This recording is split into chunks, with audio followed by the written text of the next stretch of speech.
A Jézus szíve kilátó, vagy egyszerűen Jézus szobor. Teljes nevén fényt hozó Krisztusunk, egy Jézust ábrázoló műalkotás Farkaslaka falu határában, a Romániához tartozó Székelyföldön, Hargita megyében. A 953 méter magas kordontetőn elhelyezkedő szobor kilátóként is működik. Az alkotás legfőbb alapanyaga rozsdamentes acél, és egy 2 méteres betontalapzaton áll. A Zavadzki Walter szobrászművész tervei alapján készült Jézus ábrázolást 2011. decemberében állították fel, és 2013. augusztus 17-én avatták fel. A szobor fejrészébe csigalépcső vezet. 22 méteres magasságával Kelet-Európa legmagasabb Krisztus ábrázolásának számít. A monumentális Jézus szobrot számos kritika éri kinézete, méretei és anyaga miatt. A szobor a romániai, erdélyi Hargita megyében, Farkaslaka és Székelyszentlélek települések között található. A 953 méteres tengerszint feletti magasságú gordontetőn állították fel. A műalkotás a Parajdot Székelyudvarhellyel összekötő DN13 a főútról, Székelyszentlélek irányából közelíthető meg Kavicsos úton. Farkaslakán jobbra, majd a Bogárfalvánál található eltérőnél jobbra kell térni, hogy el lehessen jutni a néhány kilométer hosszúságú földúthoz, mely a Krisztus szoborhoz vezet. A szobor megépítését és környezetének rendbetételét is magába foglaló projekt részleteit a Protemp alapítvány dolgozta ki, valamint szorgalmazta a tervek létrejöttét. Az alkotás helyét egy bogárfalvi vállalkozó jelölte ki. A beruházás megépítési költségének összege mintegy 200 000 euró volt, mely a Gordon Kft., több vállalkozó és magánszemély, valamint Farkaslaka önkormányzatának a jóvoltából gyűlt össze. Az alkotás terveinek elkészítésére Zavadzki Walter Levente szobrászművészt kérték fel. A szobor alapját a Nyikómalomfalvi László Konstr. Kft. Készítette, a fémvázon a székelyudvarhelyi NYKO Kft. Munkásai dolgoztak. A tervezési munkálatokat a székelyudvarhelyi Severinpex Kft. Végezte el. A szobor maga 2011 nyarán készült el. Felavatásának idejét augusztus 21-ére tűzték ki. Ennek ellenére még mielőtt a hivatalos átadás megtörténhetett volna, a Hargita megyei főépítészi hivatal keretei között működő konzultatív testület augusztus elején tiltakozását fejezte ki egy általa kibocsátott közleményben, miszerint az építés alatt álló Krisztus kilátó tájidegen, és már-már kimeríti a gics fogalmát. A tiltakozásra és az engedélyek megvonására hivatkozva az átadás idejét elhalasztották. Az urbanisztikai tervet a projekt kezdeményezői 2011. novemberében nyújtották be. A szobor elhelyezési munkálatai hivatalosan november 28-án kezdődtek el újra. A szoborra vonatkozó építési engedélyeket jogi kiskapu segítségével oldották meg úgy, hogy a kilátó területét belterületté nyilvánították, így csak a farkaslaki polgármesteri hivatalnak kellett kiadnia építési engedélyt, mivel a megrendelő a Székelyszentléleki közbirtokosság volt. Ennek a lépésnek köszönhetően december 13-ára végleg felállították jelenlegi helyére az alkotást. Albert Mátyás, Farkaslaka polgármestere így fogalmazott az építés körüli problémákról. Kicsit időigényes volt az építés, főként, hogy nyáron az engedélyek hiánya miatt le is kellett állítani, de hál' Istennek most már minden rendeződött. A felavatás 2013. augusztus 17-én történt. Az ünnepélyes átadás előtt rendbe tették a szobor környezetét, javították a kilátó felé vezető földutat, gyalogos sétányt alakítottak ki, terméskővel burkolták az alapzatot, parkot és gépjármű parkolót építettek a környéken. Az avatáson részt vett Soltész Miklós, a Magyarországi Emberi Erőforrások Minisztériumának szociális és családügyért felelős államtitkára, Kovács Lehel, Farkaslaka polgármestere, Tamás József csíkszeredai római katolikus püspök és több ezer érdeklődő. Már az eredeti látványtervekből is kimutatható, hogy a monumentális méretekkel rendelkező fémszobor megjelenését a brazíliai Rio de Janeiro városában található ugyancsak nagyméretű alkotásra, a megváltó Krisztus szobrára alapozták. A műalkotás fejét, kezeit és palástját egy körülbelül 20 méter magas fémvázra helyezték rá. A szobor a tárt karú Jézus Krisztust ábrázolja. A 6 emeletből felépülő galvanizált fémszerkezet egy majdnem 400 köbméteres, mintegy 2 méter magas masszív betontalapzaton helyezkedik el. A műalkotás teljes magassága eléri a 22 métert, ezzel Kelet-Európa legmagasabb Krisztus ábrázolásának számít. A szobor legfőbb alapanyaga a rozsdamentes acél. Krisztus törzse cinkkel ötvözött vasból készült, míg palástja, feje és kezei inoxcal bevont fémből épültek meg.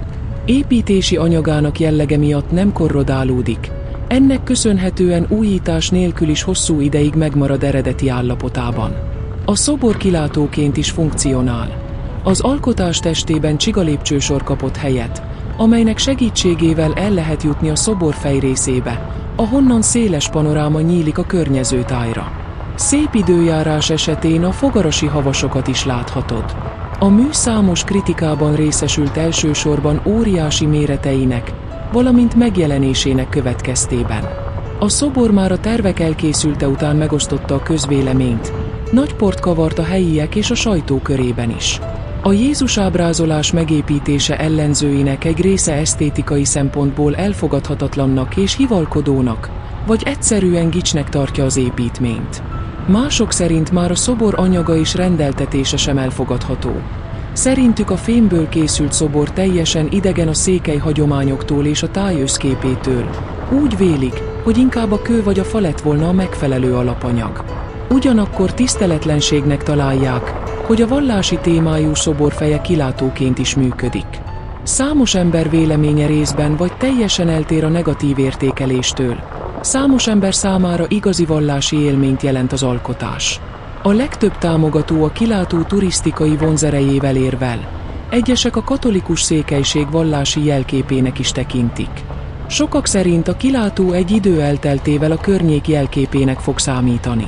Albert Mátyás farkaslaki polgármester szerint a helyiek mintegy 80%-a szerint helyes döntés volt az alkotás elkészítése és megépítése. A polgármester így válaszolt a kritikák érveire. A tájkép nem a szobor révén fog elcsúnyulni.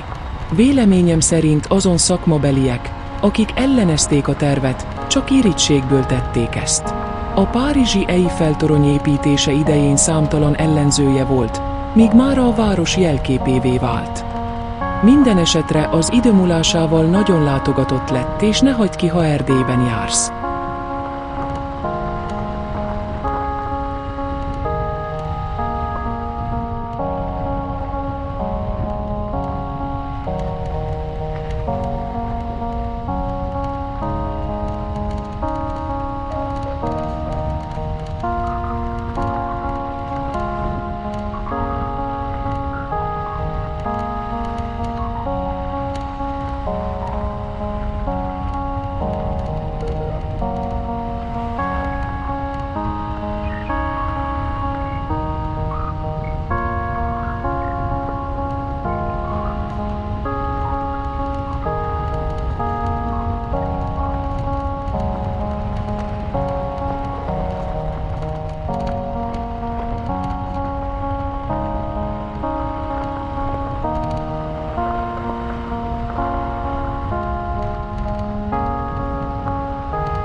hátul.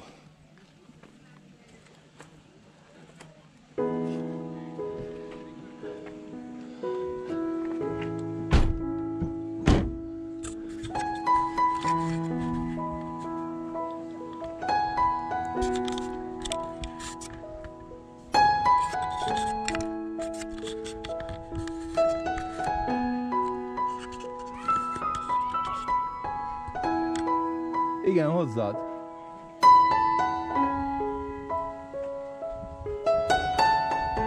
Ott van a hátsó zipzárt elhúzott.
Túl messze lesz, ne?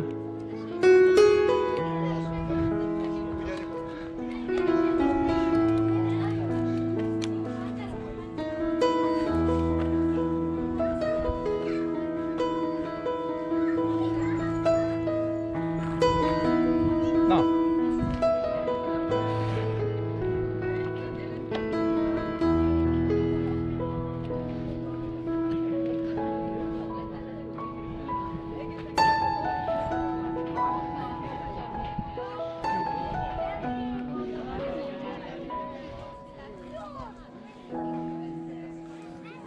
Csinálok én is neked?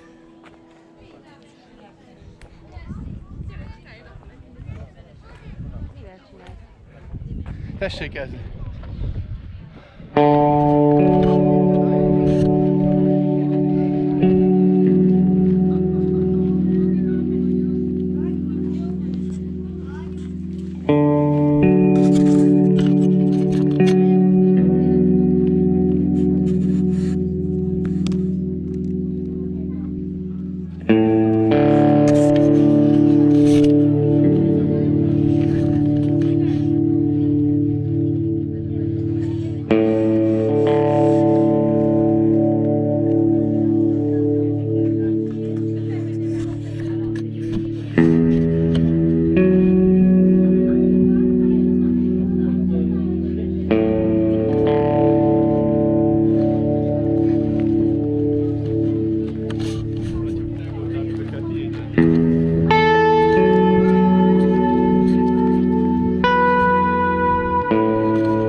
a gyerekhez, aztán lejövünk széjjel nézni.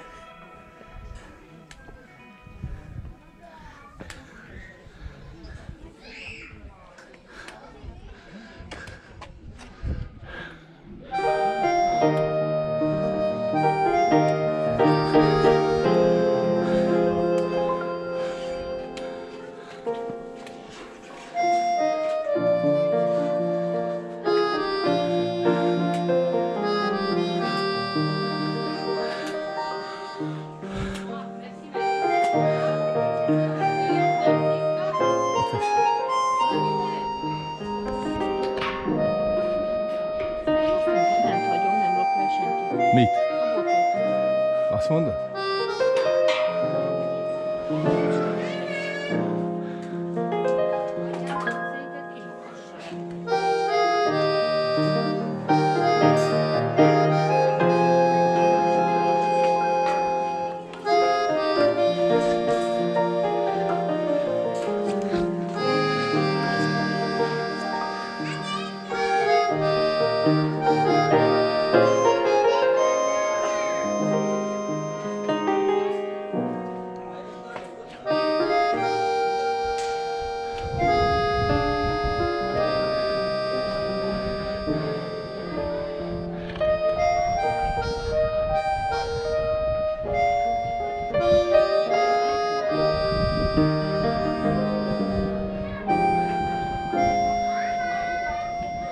Az én telefonom hol van?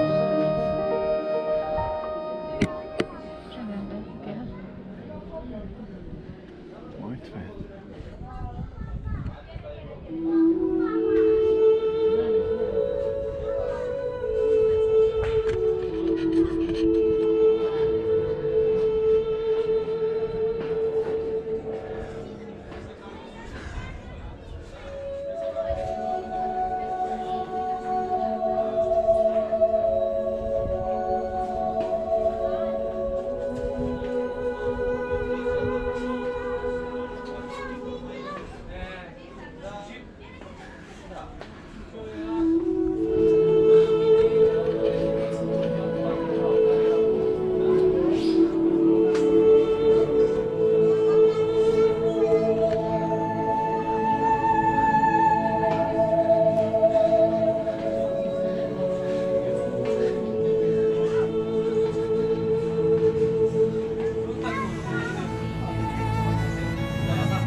Quasi un immediato, un fatto.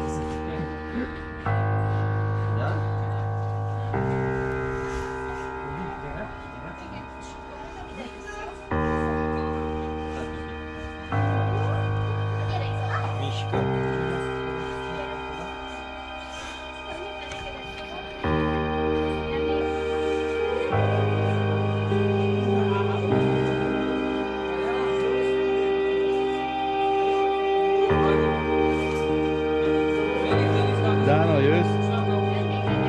Na, azért, mert akkor ne várjalak.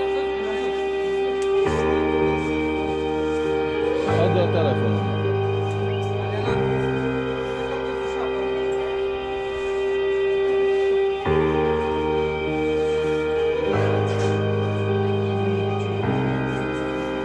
Add a telefonom.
Adja ide a táskát, mert leengedem itt.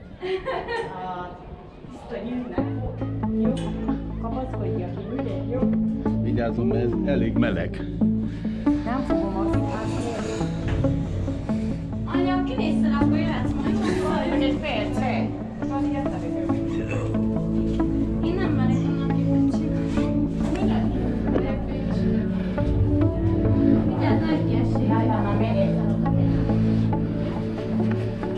Tényleg haltak jó arra, ne felé és menni minket. Ki is van írva, aki nem mer fényképet csinálni, azt ne csinálja. Ja, igen. Vigyázz, Ezért segítettem fel? Csalva, ne. megdobta egy Nem, csak egy kicsit érheted tudom. Vérezik már. Nem. Hát azt mondtad, jöjjek saját a Hát jó, de mondtam, hogy Na vigyázz. most hogy lesz? Mennek? Tessék elengedni. Ki? Itt az úrján. Engedem, testet. Nem gondoltam, hogy akar.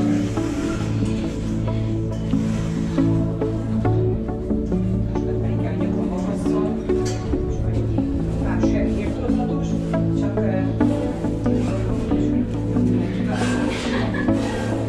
No, engedlek. De addig menjél majd, de felmehetsz. Felmehetsz, te is nyugodtan.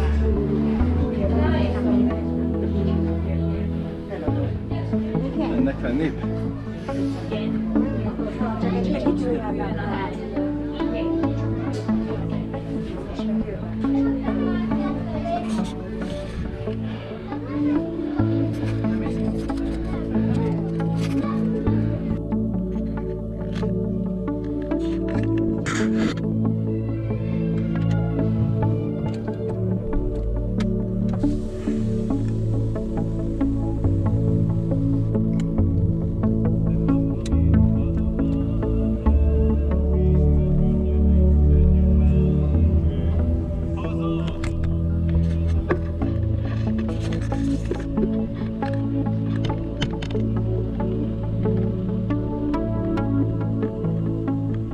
Tegyen fel a cinturámat.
Számol visszafel előre?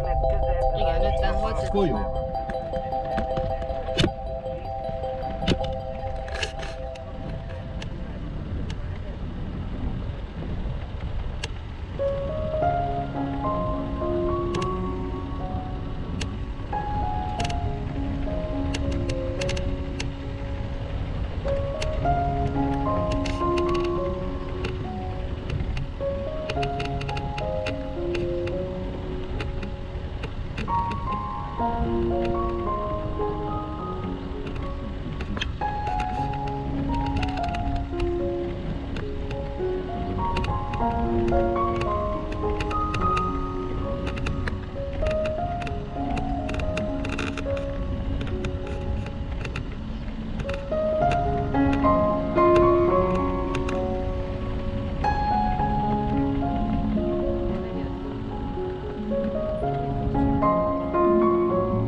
van jelenleg, édesanyja, édesapja, mamája, testvére Lassika és Szilárd barátnője.